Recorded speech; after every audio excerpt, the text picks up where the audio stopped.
My name is Amelie Reed, and on my 27th birthday, I was promoted to captain in the United States Army. I thought it was a new beginning. But at the ceremony, surrounded by the congratulations of my comrades, my mother's voice cut through the air like a knife. Honestly, we wish you'd never been born. The entire room fell silent. Those words condensed 27 years of feeling like a disappointment into a single, shattering moment. My father nodded in agreement, while my brother Bryce smirked. Her career is just government-funded charity. My entire world collapsed in the one place I thought I was safest. They were used to me taking it in silence, but this time, the soldier inside me took over. They had no idea they'd just ignited a war they were in no way prepared to fight. Before you hear the rest of my story, let me know what time it is where you are in the comments below, and hit that subscribe button if you've ever been made to feel small by your own family while you were trying to rise. This story is for all of us. The silence that followed my mother's words wasn't just an absence of noise. It was a physical thing, a heavy blanket that smothered the air in the Fort Bragg Officers Club. The cheerful clinking of glasses, the low murmur of conversation, the proud laughter. It all ceased to exist. It was as if the world had suddenly lost its sound, and all that remained was the high-pitched ringing in my ears. I felt the air get sucked from my lungs, leaving a hollow, aching cavity where my heart should have been. My dress uniform, moments before a source of immense pride, suddenly felt like a cage. 5 seconds. That's all it took. 5 seconds for my world to shrink to the polished wooden floor, the scent of stale bourbon, and the cold, absolute certainty of my own solitude. I could see the room through a sudden, strange haze. I saw the confused face of my commanding officer, Lieutenant Colonel Matthews, his brows furrowed in disbelief. I saw the embarrassed, shifting eyes of my fellow officers, their gazes darting away as if my humiliation were contagious. And I saw my father, Senator Gerald Reed, refusing to meet my eyes, his attention suddenly fixated on an invisible speck of dust on his expensive Italian leather shoes. It was a familiar act of cowardice, one I had witnessed 1,000 times before. I risked a glance at my best friend, Captain Eva Rostova. She was standing ramrod straight, her knuckles white as she clenched her fists at her sides. Her fury was a silent testament to our bond. But as her eyes met mine, I saw something else flicker beneath the anger. A sliver of pity. And in that moment, the pity hurt more than the hatred. Pity feels a lot like being looked down upon. A confirmation that you are, in fact, a pathetic creature to be looked after. The shame burned hotter than any anger could. In that 5-second eternity, I was no longer Captain Amelie Reed, a respected officer in the U.S. Army. I was just an unwanted child, a mistake. Then, just as my mother's smile widened, triumphant in her kill, I caught a whisper from the side. It was my brother, Trevor. His voice a venomous hiss meant only for my father's ear. "Just let her make a scene, Senator," he murmured, the lawyer in him already calculating. "The more dramatic it is, the easier it will be to prove she's psychologically unstable later." And that was it.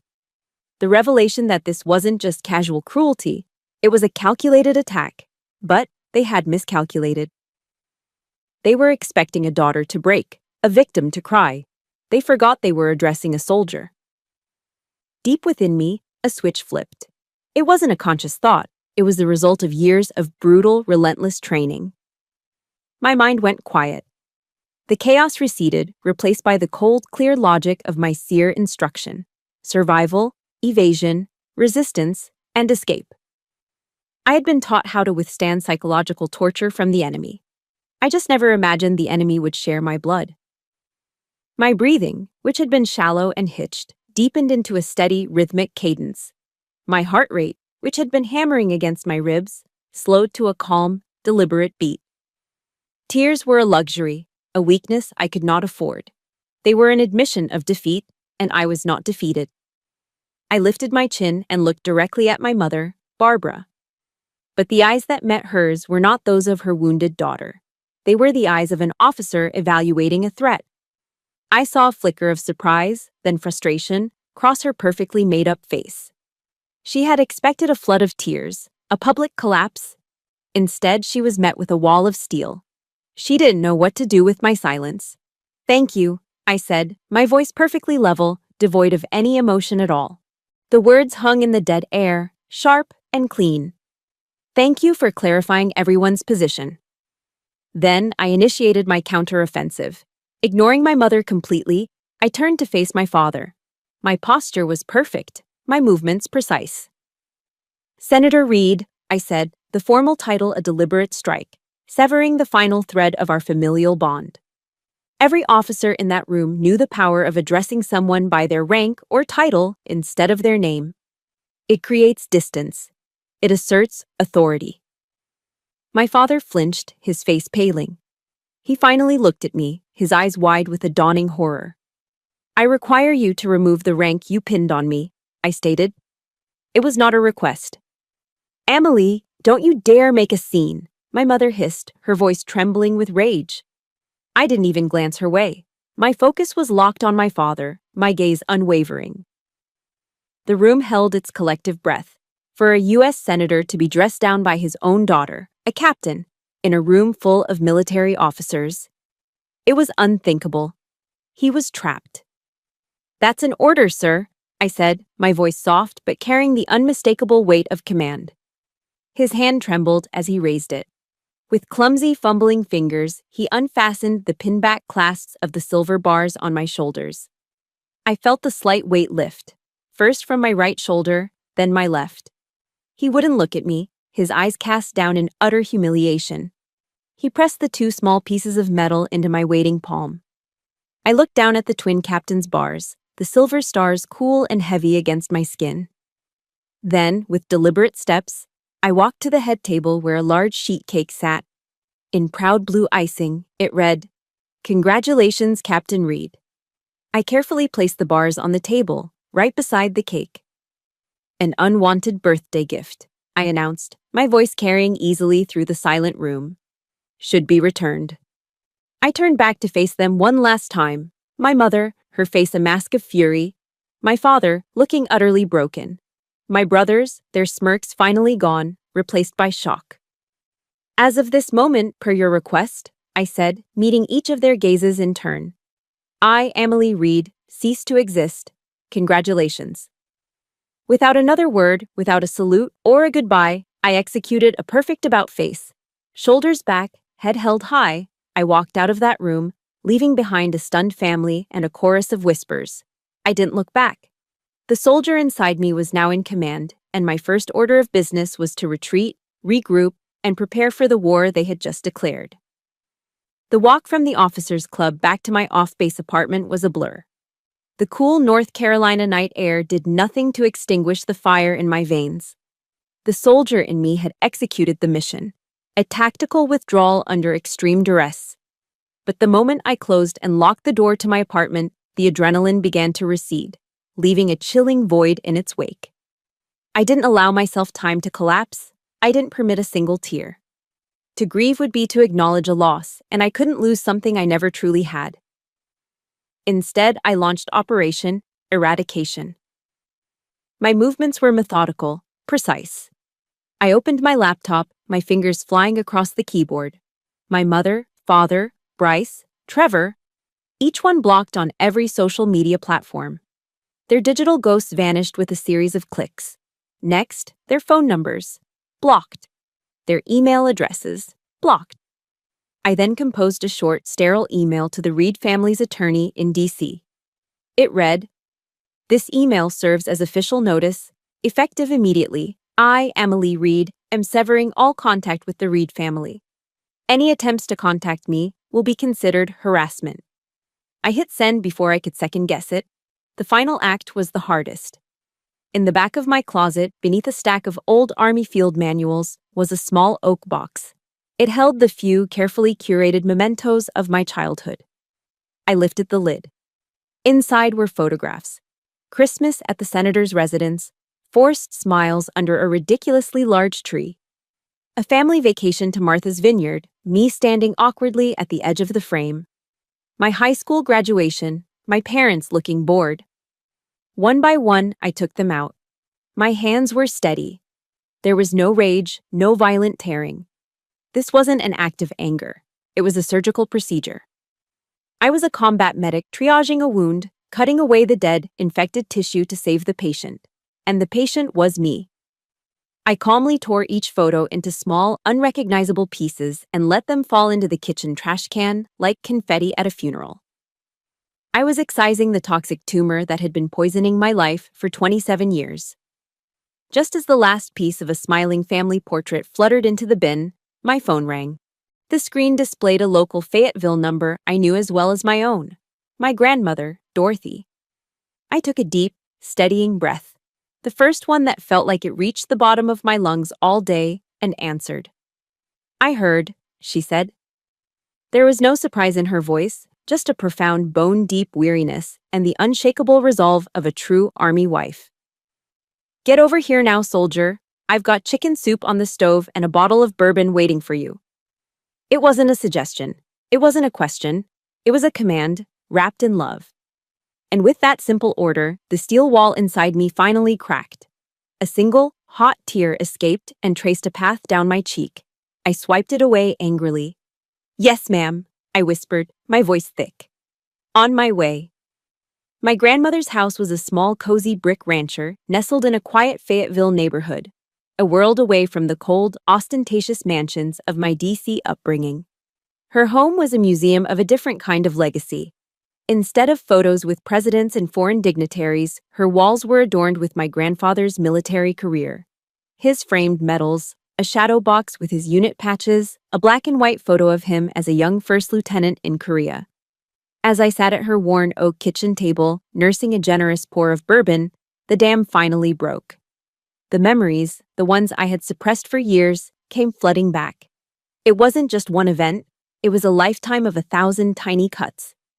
I remembered the dinner after my high school graduation. I had just been awarded a full scholarship to West Point, a monumental achievement. My brothers, Trevor and Bryce, were already being praised for their early acceptance into Ivy League law and business schools. When the conversation turned to me, my father, Senator Reed, simply raised his glass of wine and said, "Well, at least the family saves on tuition." There was no "congratulations," no "I'm proud of you." My life's dream was reduced to a line item on his budget. I remembered my mother's reaction when I told her I was being deployed to Afghanistan. She looked at me with cold disappointment. "Just don't do anything stupid and get yourself killed in some godforsaken desert," she'd said. Imagine the embarrassment for the family. They never saw my service as a sacrifice. They saw it as a shameful rebellion, a deliberate choice to reject their world of power and wealth for one of dirt and duty. My medals for marksmanship, my commendations for leadership, they were dismissed as childish trinkets compared to my brother's stock portfolios and legal victories. My grandmother listened patiently, her expression unreadable, occasionally nodding as she stirred the soup. She'd heard versions of this story my whole life.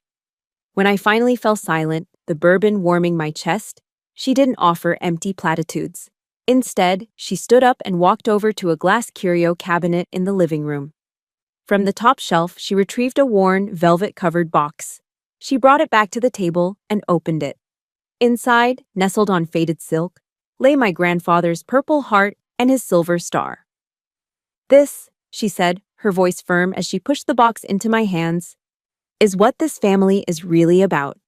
Not expensive suits or fancy DC law offices. This." Her finger tapped the glass above the silver star. "Courage, sacrifice, honor."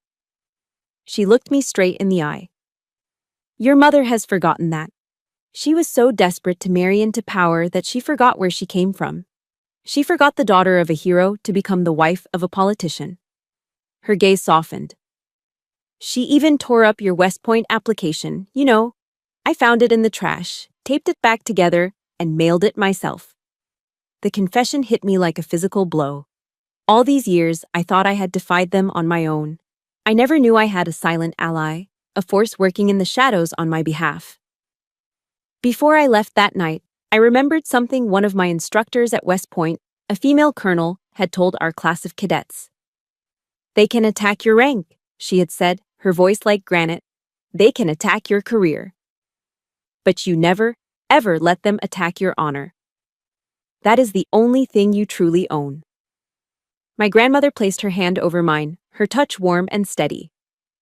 You, Emily, she said, her voice thick with a pride I had starved for my entire life, are his true legacy. I looked down at the medals, their metallic sheen glowing under the soft kitchen light. Then I looked at my grandmother, the steadfast matriarch of a forgotten dynasty of honor. For the first time in hours, a flicker of hope ignited in the cold darkness of my heart. This war, I realized, was not mine to fight alone. The next morning, for the first time in what felt like a lifetime, I woke up feeling something akin to peace. I had spent the night at my grandmother's house, sleeping in the small guest room that had once been my mother's. Surrounded by the faint scent of cedar and lavender, I felt protected. Dorothy's unwavering support was a shield, a piece of armor I hadn't realized I was missing. I drove back to Fort Bragg with a renewed sense of purpose. My personal war had been declared, but my professional life, my real life, was here. This was my sanctuary, my fortress. The U.S. Army didn't care about my family's drama. It cared about performance, duty, and honor. And on those metrics, I was unimpeachable. I would pour myself into my work, into my soldiers, and I would prove my worth through action, not words. When I walked into my office, Captain Eva Rostova was already there, a steaming mug of black coffee waiting on my desk. She didn't say much, just gave me a solid, appraising look. "I'm with you," she said, her voice low and steady. It was all she needed to say. In the Army, you learn that camaraderie isn't about grand speeches. It's about the quiet presence of someone who has your back, no questions asked. That simple gesture, that cup of coffee, meant more to me than any hollow apology from my family ever could. For a few hours, things felt normal. I reviewed training schedules, signed off on supply requisitions, and prepared my briefs. I was Captain Reed again, in my element, in control.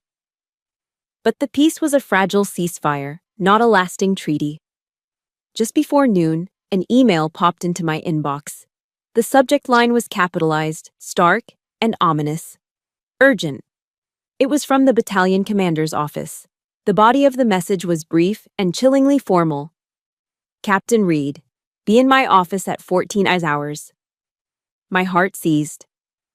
Lieutenant Colonel Matthews was a tough but fair commander. He was an old-school infantryman who usually communicated with a gruff, "Hey, Reed, get in here." This cold, formal language was reserved for official reprimands and serious business. This was not a conversation. This was a summons. Eva saw the color drain from my face. "What is it?" I turned the screen toward her. She read the email, and her own expression hardened. "They started," I said, my voice barely a whisper. I knew, with a gut-wrenching certainty, that this was the consequence my mother had implicitly threatened. The war had just crossed the perimeter of my fortress. At precisely 14, I stood before Lieutenant Colonel Matthews' desk, my back straight, my hands clasped behind me.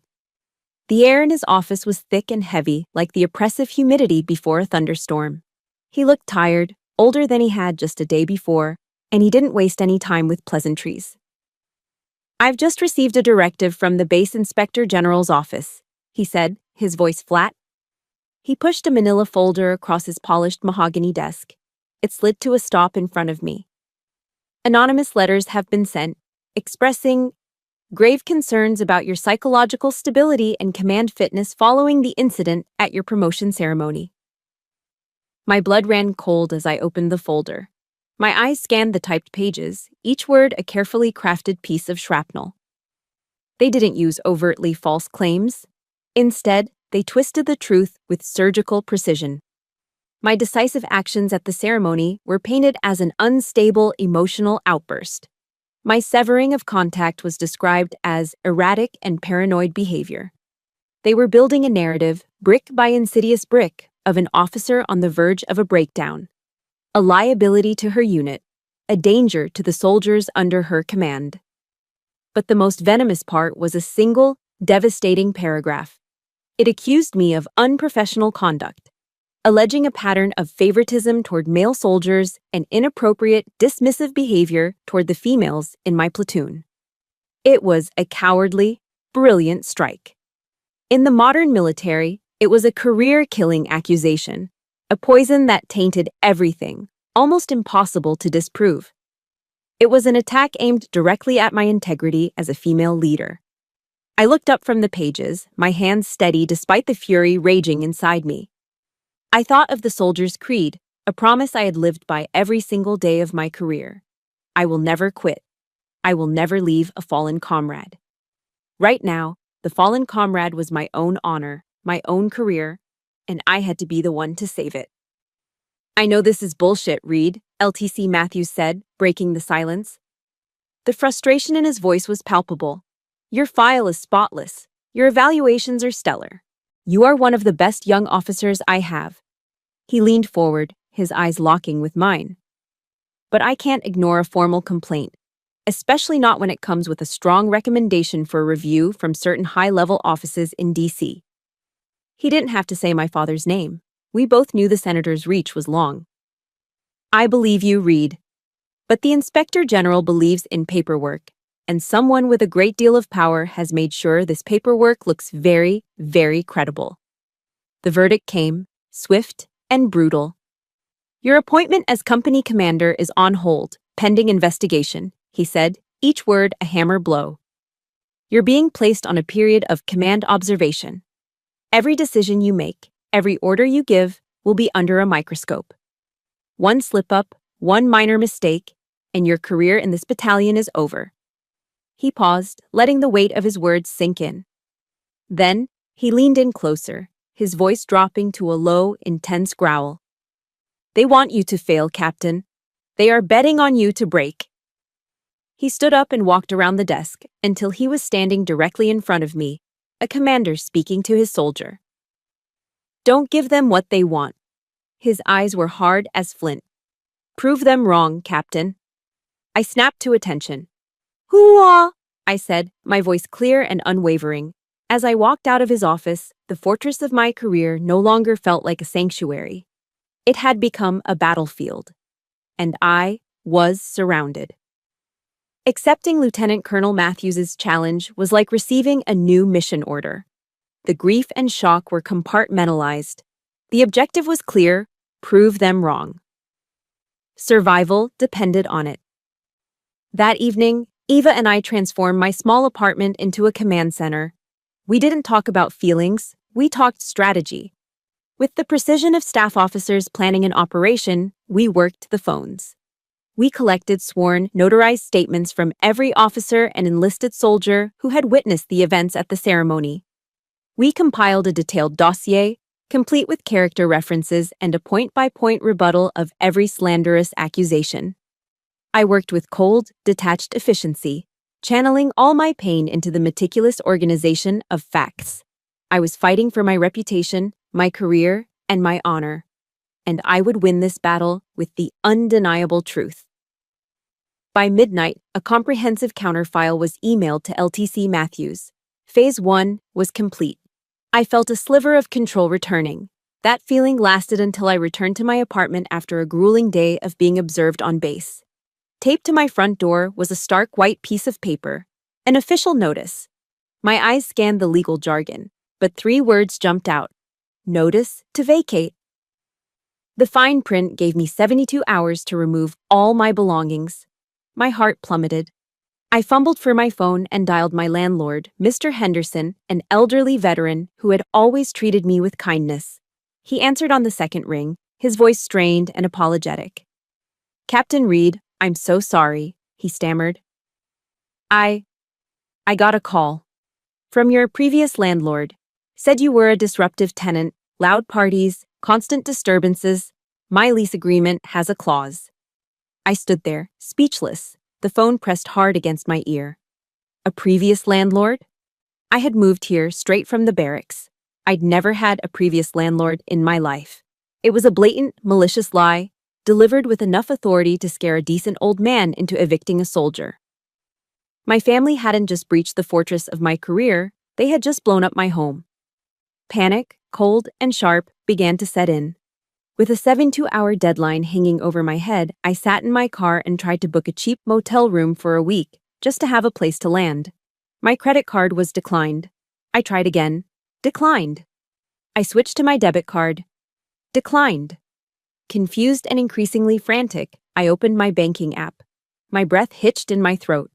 The screen displayed my checking and savings account balances in glaring red. 0.00. Beneath the zero was a single, terrifying line of text. Account frozen due to suspected fraudulent activity. Every dollar I'd ever saved, my entire salary, was gone. Wiped out. A quick check of my wallet revealed $43 in cash and some loose change. In the span of a few hours, I had gone from a U.S. Army captain with a spotless record to a woman on the verge of being homeless and completely broke. I called the bank's fraud department, my voice shaking. A sympathetic-sounding woman put me on hold. When she came back, her tone was cautious. "Captain Reed, I see the report here. Your account was flagged for fraud and a request to freeze was submitted. Can you verify your location?" "I'm in Fayetteville, North Carolina," I said, confused. There was a pause and the sound of typing. "That's what I thought," she said, her voice dropping. "Ma'am, I'm probably not supposed to tell you this, but the IP address that filed the fraud report originated from the Hart Senate Office Building in Washington, D.C. The line went silent. She didn't need to say anything else. It was my father. He had used the power of his office to financially cripple his own daughter. I spent that night in my car, a beat-up old Honda Civic, parked in the far corner of a 24-hour Walmart parking lot. I reclined the driver's seat, the fabric smelling faintly of old coffee, and stared up at the sickly yellow glow of the parking lot lights. At around 2 a.m., a sharp rap on my window made me jump. A portly security guard shone a flashlight in my face. I had to show him my military ID, my face burning with shame, and explain that I wasn't a vagrant, that I was a captain, that I just had nowhere else to go. The humiliation was a physical weight pressing down on my chest. As I sat there in the pre-dawn chill, utterly alone and stripped of everything, I thought of the stories of General Washington at Valley Forge. His army, starving, freezing, and in rags, held on through a brutal winter. They didn't quit. This was my Valley Forge. I had to survive this winter.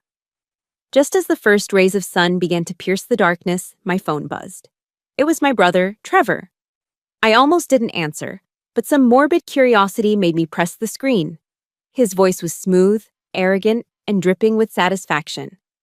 "See, little sister, it can always get worse. Mom and Dad just want you to learn a little humility. Be a good girl, drive up to D.C., get on your knees, and apologize. Tell them you're sorry for being such a disappointment. All of this," he chuckled. "It will all disappear. Like it never happened." The condescension, the absolute certainty in his voice that he had won, that I was broken, ignited something in me.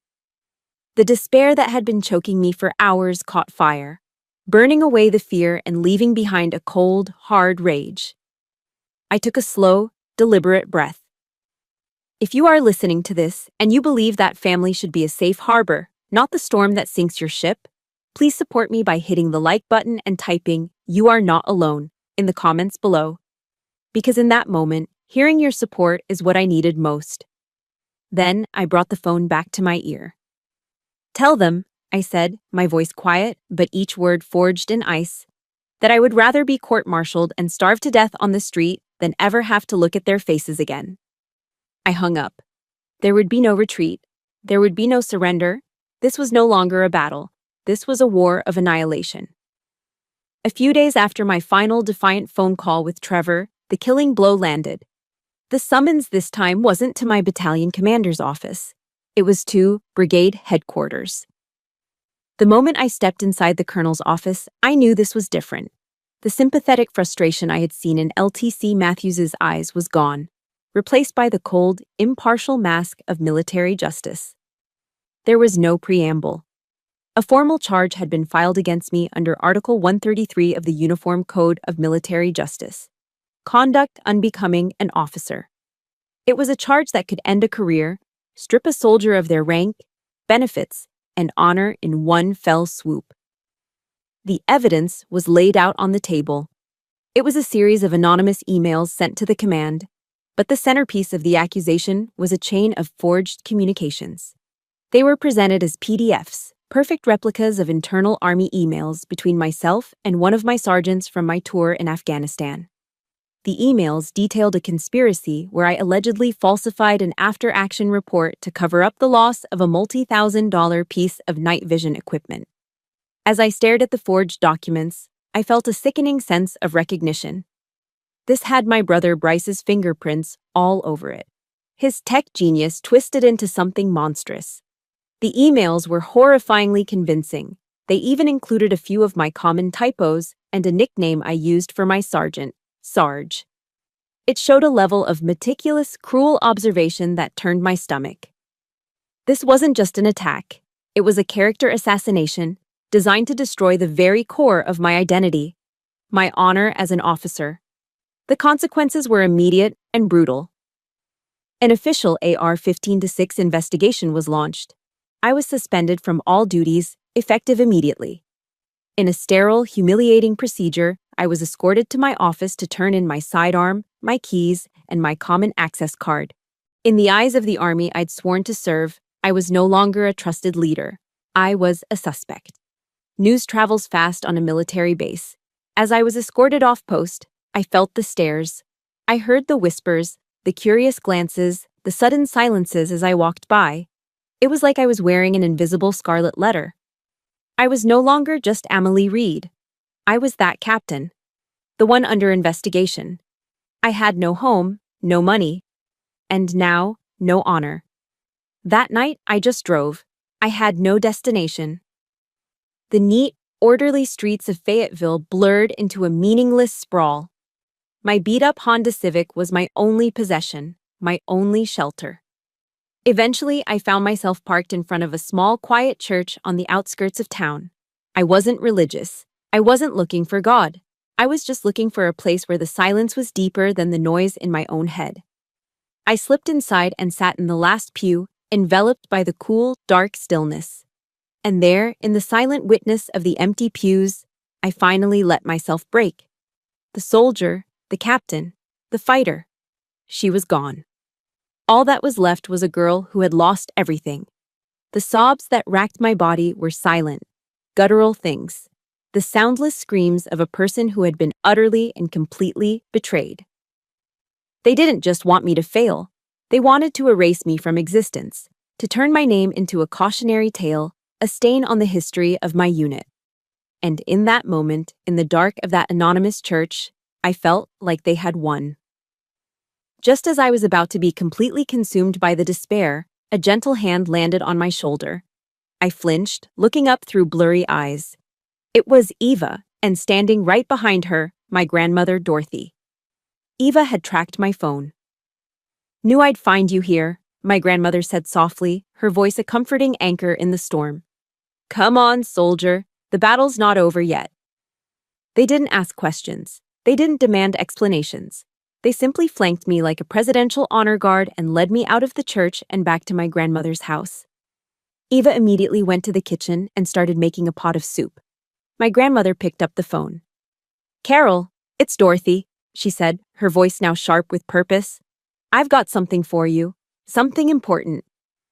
They didn't let me drown in my misery. They pulled me from the water, wrapped me in a blanket, and began to prepare me for the fight to come. My grandmother hung up the phone and came over to where I was sitting, a hollowed-out shell on her sofa. She took my hand. "A woman is like a tea bag," she said, quoting Eleanor Roosevelt. "You can't tell how strong she is until you put her in hot water." She squeezed my hand. "You, my dear, are in boiling water. It's time to show them how strong you are." The next morning, Carol Jensen was sitting in my grandmother's living room. She was a top civil attorney from Raleigh, a sharp, no-nonsense woman with a shock of silver hair and eyes that missed nothing. She listened to the entire story, from my 27th birthday to the falsified emails, her expression unreadable. She examined every piece of paper, every timeline, with the focused intensity of a hawk. When I finished, she didn't offer sympathy. She didn't say, "I'm so sorry for what you've been through." She looked me dead in the eye, a cold, predatory smile touching the corners of her lips. "This is a targeted harassment campaign. she declared, her voice like ice. A textbook case of intentional infliction of emotional distress. Your JAG lawyer can handle the 15-6 investigation. They play by the Army's rules. She leaned forward, her eyes glinting. I, on the other hand, will handle the part where your family pays for every dollar they cost you, for every tear they made you cry, and for every second of sleep they made you lose. She tapped a manicured finger on the table for emphasis. We're going to sue them. With Carol Jensen's declaration of war, my fight for survival shifted. It was no longer a lone, desperate defense. It was now a coordinated, two-front counteroffensive. On the military front, my JAG-appointed lawyer, a sharp young captain, began dismantling the case against me. The tide truly began to turn with the arrival of Major Hayes, my old company commander from Afghanistan. He was a salt-of-the-earth infantryman from rural Colorado, a man whose integrity was as solid as the Rocky Mountains. When he heard what was happening, he bought a plane ticket with his own money and flew to Fort Bragg without a moment's hesitation. I will not stand by and let one of my best officers be destroyed by lies, he stated bluntly to the investigators. Captain Reed's honor is a reflection of our unit's honor, and I'm here to defend it. His unwavering testimony, combined with the Army's own cyber forensics team finding digital fingerprints on the forged emails that proved they couldn't have originated from any of my devices, began to poke serious holes in the prosecution's narrative. For the first time, I saw a glimmer of hope for my career. Meanwhile, on the civilian front, Carol Jensen and her private investigator began their own deep dive. They weren't looking for character flaws, they were following the money. Carol's strategy was simple. When a powerful family acts this irrationally, the motive is almost always desperation. My own story, that of a lifelong disappointment, didn't quite fit the sheer viciousness of their attack. Carol was looking for the real reason. In the midst of this tense, nerve-wracking waiting game, I received a call from a number I didn't recognize. It was my Uncle Frank, my father's younger brother. Our relationship had always been distant. In the Reed family hierarchy, Frank was the forgotten one. A quiet, unassuming CPA from Baltimore, completely overshadowed by his powerful senator brother. Amelie, he said, his voice urgent and low. I need to see you. Alone. It's important. It's about why they're doing this to you. We met at an old-school diner off a forgotten highway between Fayetteville and Raleigh. It was the kind of place with cracked vinyl booths, a jukebox playing classic rock, and the comforting smell of coffee and bacon grease hanging in the air. Public, yet anonymous. Uncle Frank looked nervous, constantly glancing over his shoulder. He slid a thick file folder across the sticky tabletop. Your parents, he began, his voice barely above a whisper. They're broke, Amelie. Completely bankrupt. I stared at him, confused. What are you talking about? They're the Reeds. They're untouchable. It's a house of cards, he said, shaking his head. Bad investments, a lifestyle they couldn't sustain, propping up your brother's failed business ventures. It's all gone.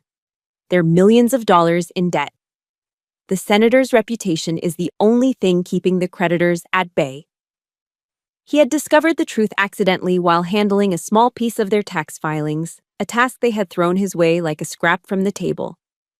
My mind was reeling. But what does that have to do with me? Why do all of this?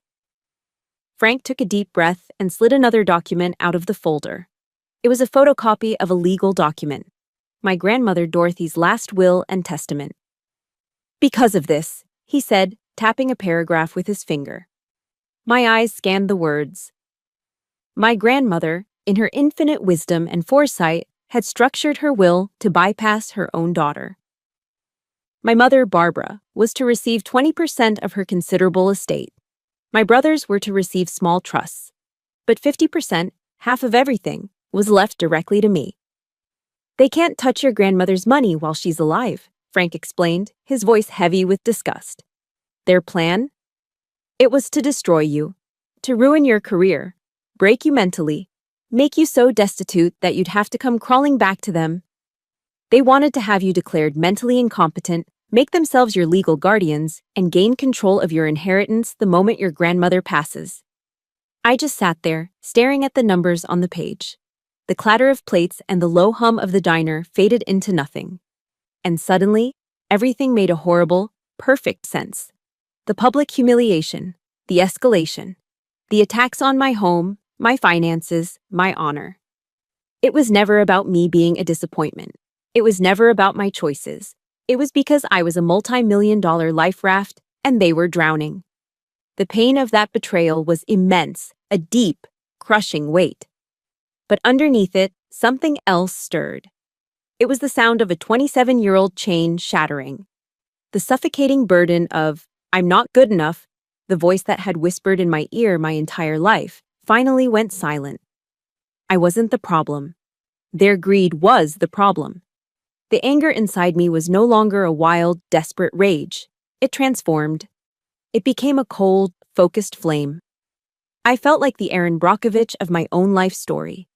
A regular person who had just been handed the key piece of evidence to bring down a powerful, corrupt entity. Have you ever had a moment where everything suddenly clicked and you finally understood the real reason behind someone's cruelty? If you have, please hit the like button and just type "the truth" in the comments. It's a moment of clarity that changes everything. I looked up from the documents and met my uncle's worried eyes. The quiet accountant, the family afterthought, had just done the bravest thing I'd ever witnessed. "Thank you, Uncle Frank," I said, and my voice was the calm, steady voice of a soldier again. "You just handed me the silver bullet I needed." I gathered the papers, my hands no longer shaking. I left the diner with a new mission objective. This was no longer just about defense. It was time to bring the truth to light. I pulled out my phone and dialed Carol Jensen's number. When she answered, I didn't waste time. "I've got it, Carol," I said. "I've got the motive." I could almost hear her smile through the phone. I took a deep breath and asked the question that would set the next phase of the war in motion. "So what do we do now?" Carol Jensen didn't believe in defensive warfare. Inspired by General Ulysses S. Grant's philosophy of total war, her strategy was one of relentless, overwhelming assault on all fronts. With the truth as our weapon, we launched Operation Thunderbolt. The Reed family fired the first shot after learning I'd retained counsel. It was a vicious, preemptive strike. They filed a petition for conservatorship over my grandmother Dorothy, claiming she was senile and being unduly influenced by a disturbed granddaughter to steal the family fortune. They walked into the preliminary hearing with the smug confidence of people who had never lost. But they had severely underestimated Carol Jensen. She was prepared. She not only presented a recent, comprehensive psychological evaluation declaring Dorothy to be of perfectly sound mind, but she also introduced the financial documents from Uncle Frank. She painted a clear picture for the judge. This wasn't about a concerned family protecting their matriarch. This was about a bankrupt son and daughter-in-law making a desperate grab for money. The judge dismissed their petition with a stern warning to my mother about committing perjury. The Reeds left the courtroom looking stunned, their first assault easily repelled.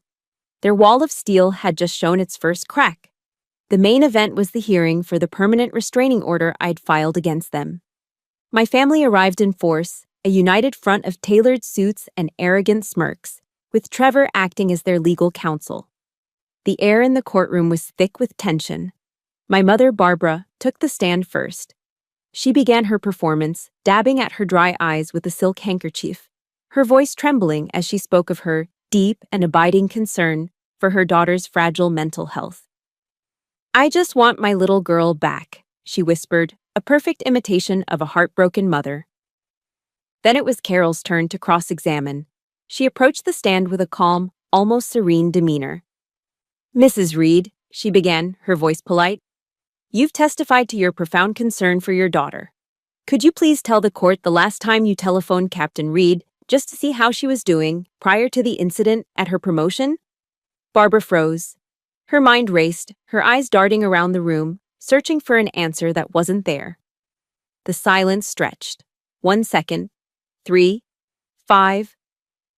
I can't recall the exact date," she finally stammered.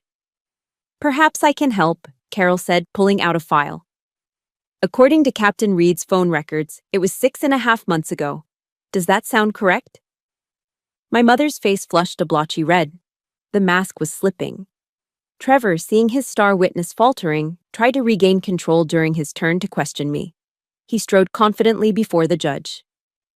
"Captain Reed," he began, his voice dripping with condescension. "Isn't it true that you are currently suspended from your duties? That you are under a formal investigation? Doesn't that suggest a pattern of instability?" Before I could answer, Carol stood. "Objection. Counsel is mischaracterizing the situation." "I'll rephrase," Trevor said with a smirk. "Captain Reed, are you or are you not currently deemed unfit for command?" Following Carol's coaching, I met his gaze without flinching. "My suspension does not prove that I am unstable, Trevor," I said, my voice cold and clear. "It proves that a sitting United States Senator abused his power to launch a fraudulent investigation against a commissioned officer in the U.S. Army. A fact that I am sure the Senate Select Committee on Ethics would be very interested in exploring." A collective gasp went through the courtroom. Trevor's face went white. Beside him, my father looked like he had been physically struck. I had just turned their own weapon against them, transforming their attack on my career into a direct threat to his.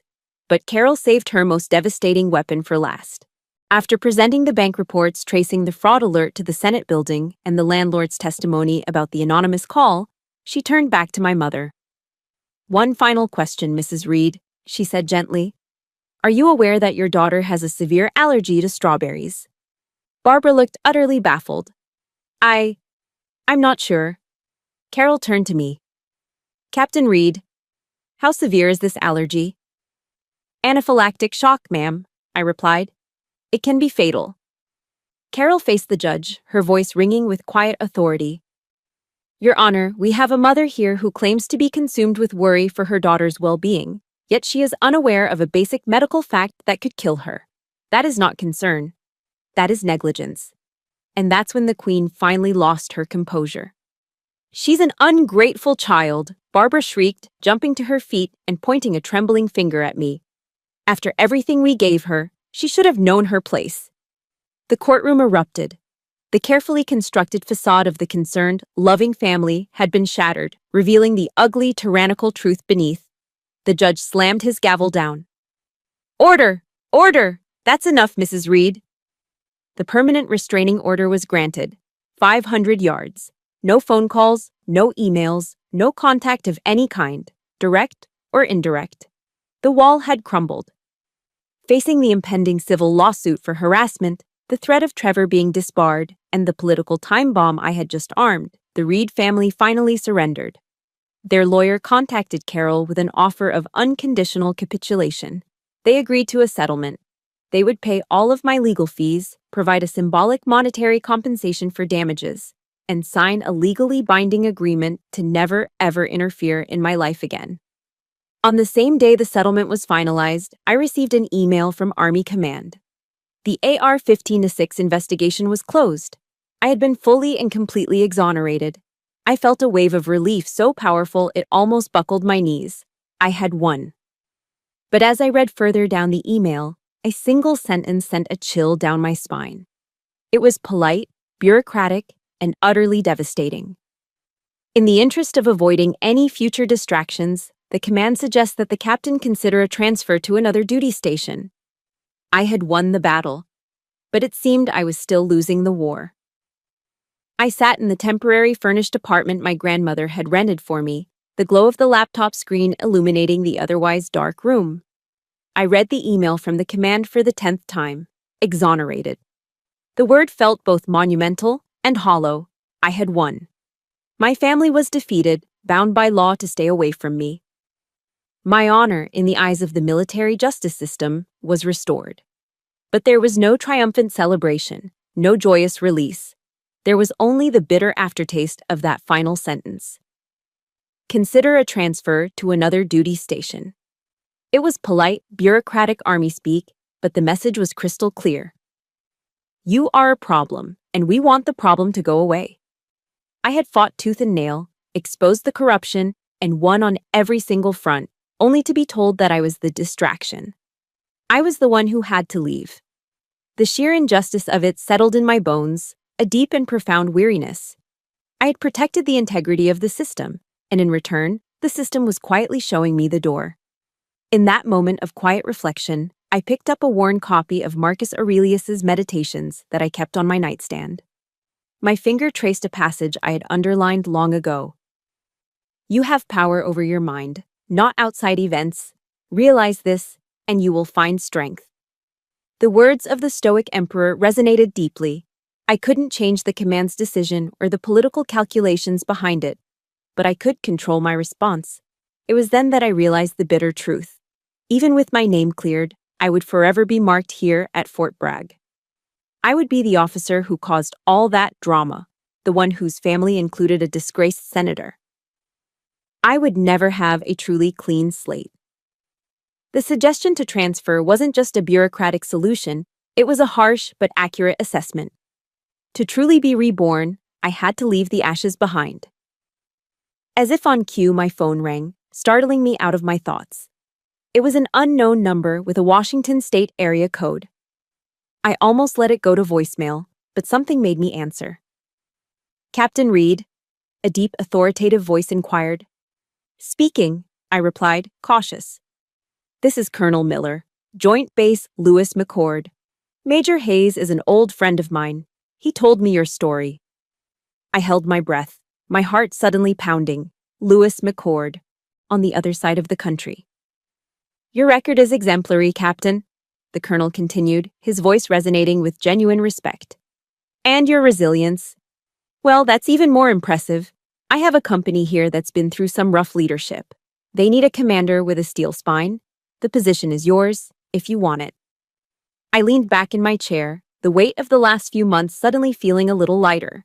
This wasn't a suggestion to disappear. This wasn't a consolation prize. This was a recruitment. It was an offer based not on the drama I had survived, but on the strength I had shown. It was a chance to start over, not as a victim, but as a sought-after leader. I looked out the window, toward the setting sun. North Carolina was my past, a battlefield I had conquered but was now leaving behind. The Pacific Northwest, Washington State. That was the future. A promised land. Colonel, I said, and my voice was filled with a confidence and energy I hadn't felt in months. I would be honored to accept. The decision was made. A tactical retreat was not a defeat. It was a strategic redeployment to a better battlefield. I immediately began the complex process of a permanent change of station, a PCS. My life was suddenly a whirlwind of checklists and paperwork, a familiar and comforting chaos. My grandmother Dorothy, beaming with undisguised pride, gave me what she called a logistical support package. It was a check for $50,000. So you have a solid start, she said, pressing it into my hand. Dependent on no one.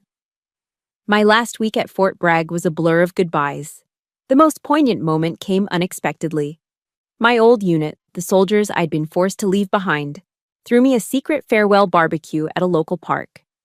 My former first sergeant, a gruff man who rarely showed emotion, presented me with an American flag that had flown over the base, its edges signed by every soldier in the company. Ma'am, he said, his voice thick, you taught us that the toughest battles are sometimes the ones fought right here at home. You're the kind of commander we'll tell stories about for years. Looking at the faces of my soldiers, seeing their respect and loyalty, I knew I had already won the only victory that truly mattered. On my final day, as I packed the last of my boxes, a small, unexpected package arrived by courier. There was no return address. Inside, nestled in tissue paper, were the silver captain's bars my father had stripped from my shoulders. Tucked alongside them was a single, spiteful note scrawled in my mother's elegant handwriting. You think you've won, you little bitch? I looked at the bars, then at the note. I felt nothing. No pain, no anger. Just a profound sense of pity for a woman so consumed by her own bitterness that this was her final, pathetic shot. I calmly took the note and the silver bars and placed them in an old, empty box. I sealed it shut with a strip of packing tape. The past was now officially contained. I picked up a map of the United States and unfolded it on the floor, tracing the long road from Fayetteville, North Carolina, to Joint Base Lewis McCord, Washington. My eyes were fixed on the Pacific Northwest. A new front was waiting. life at Joint Base Lewis McChord, nestled in the lush, evergreen forests of Washington state, was more than a new beginning. It was a resurrection. The air here felt cleaner, the sky seemed bigger, and for the first time in my life, I felt like I had the space to simply breathe. I threw myself into my new command, and I thrived. The soldiers in my company, a gritty and capable unit that had been yearning for steady leadership, responded to my fairness and decisiveness. My past, once a source of crippling shame, had forged me into a better leader. I was more empathetic, more attuned to the morale of my troops, because I knew what it felt like to be at rock bottom. My life found a rhythm that was peaceful and fulfilling. I found a real family in the easy camaraderie of my fellow officers. We spent weekends hiking the majestic trails of Mount Rainier, the sheer scale of the landscape putting my old troubles into perspective. We had backyard barbecues that filled the cool summer evenings with the smell of grilled burgers and the sound of easy laughter. I was no longer just surviving, I was flourishing. I even started dating. Captain Mike Chen was an Apache helicopter pilot with a quick smile and a calm, steady presence that I found incredibly grounding. I never told him the full, sordid details of my past. I didn't need to. One evening, as we sat watching the sunset over the Puget Sound, he turned to me. "I don't care what battles you fought to get here," he said, his voice quiet but firm. "I just know that the soldier sitting in front of me is the strongest person I've ever met." In that moment, being seen for who I was, not for the wounds I carried, felt like the final piece of healing I never knew I needed. For 18 months, my life was a picture of peace, success, and genuine happiness. I had made it. I was safe. And then, one evening, a ghost from my past slipped through the digital fortress I had so carefully constructed. An email, somehow bypassing every filter and firewall, appeared in my inbox. The sender was Trevor. The subject line was a single, chilling phrase. About Mom. My heart did a painful lurch. For a moment, I was tempted to delete it without reading, to vaporize it before its poison could touch my new life. But I couldn't. I clicked it open. The email was short, clinically so. It informed me that my mother, Barbara, had been diagnosed with terminal pancreatic cancer. The doctors had given her a few months, at best. The email ended with a final, manipulative twist. "The doctors say her state of mind is critical. Perhaps a word of forgiveness from you would be the best medicine." Just like that, the past I had buried was clawing its way out of the grave. A wave of old, conditioned responses washed over me. The guilt, the sense of duty, the deeply ingrained feeling that a child, no matter what, owes their parent a final goodbye. Could I live with myself if I refused a dying woman's last wish, even if that woman had tried to destroy me? The serene landscape of my new life was suddenly clouded by the fog of an old war. But the soldier I had become doesn't act on raw emotion. The first step in any operation is to gather intelligence. I put down my laptop, took a deep breath, and called the one source I knew I could trust. My grandmother Dorothy answered the phone. I explained the email, my voice more clinical than I felt. She let out a long, weary sigh that seemed to carry the weight of years. "It's true, Amelie," she confirmed, her voice heavy. "She's sick, very sick." There was a pause. "But she hasn't changed. She's been pressuring me every day, telling me that if I don't change my will and write you out, she'll die without peace. She's using her illness as her last and final weapon." The truth, as harsh and ugly as it was also liberating. It was the intelligence I needed. This wasn't a genuine plea for reconciliation. It wasn't a deathbed repentance. It was one last, desperate attempt at manipulation.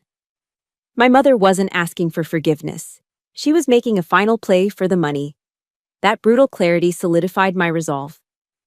My new mission, the one I had built my entire life around for the past 18 months, was to be a good leader, a good partner, and a happy, healthy person. Returning to that toxic battlefield would jeopardize that mission. And a good soldier never jeopardizes the mission. I sat down at my computer and began to compose a reply to Trevor. The words were formal, polite, and as unbreachable as a fortress wall. I expressed my sincere regret for his mother's diagnosis and wished her peace in her final days. I then stated, clearly and without apology, that my duties and my life were here in Washington with my soldiers. I would not be returning. I ended the email with a single, declarative sentence that was as much for me as it was for them. I have chosen my peace and my honor. I hit send. Then I went into my email settings, created a new filter, and permanently blocked all future correspondence from his address. Click.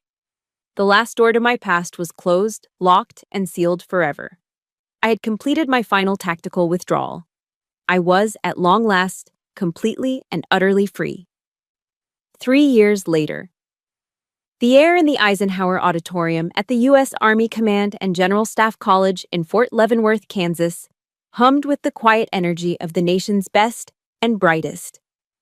I stood at the podium, looking out at a sea of faces, my peers, the future leaders of the Army.